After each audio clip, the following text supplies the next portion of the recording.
I'm feeling like kind of cautiously optimistic, but also I'm like, my stomach's turning a little bit. It's really nerve-wracking. I think that as people, we're not educated enough about what the actual process is. So it's a lot of like, what actually happens in the Electoral College? Like, what are we doing when we're waiting for all these votes to come in? The beginning was pretty exciting because this is my first time being able to vote for president. But now that it's actually like hitting and we're gonna find out soon, it's getting very nerve-wracking. I am feeling terrified. I'm feeling hopeful and very anxious.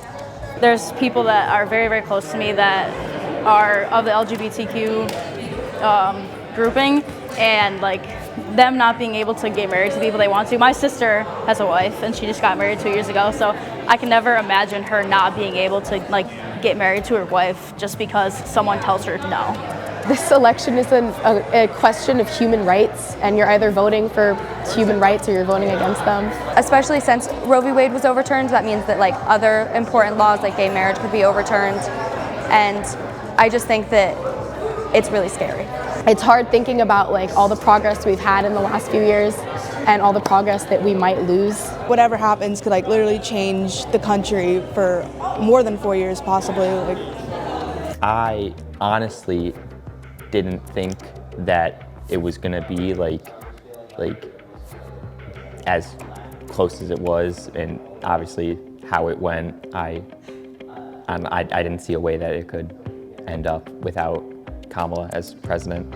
I do personally feel very scared a little bit because everything is very uncertain, especially the future of the country. I sent in my mail-in ballot, and it's like kind of bittersweet because it's like, you know, you did the right thing, but it didn't work out how you wanted it to.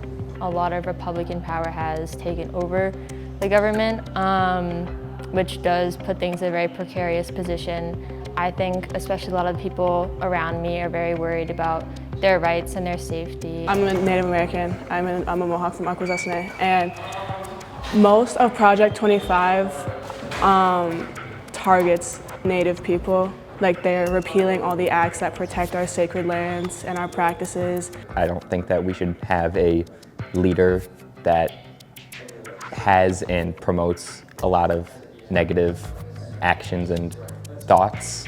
I feel like a woman of color would do great things for our nation, and I think just her ideals in comparison to Donald Trump's were a lot better. Yeah, I feel like local elected officials really kind of missed out on possibly making appearances at Ithaca College. Kamala had a big problem reaching to specifically white men. A lot of young white men voted for Trump. It was like 80%. It's just been like really sad to see how negatively females have been impacted by political views rather than just being able to choose their own.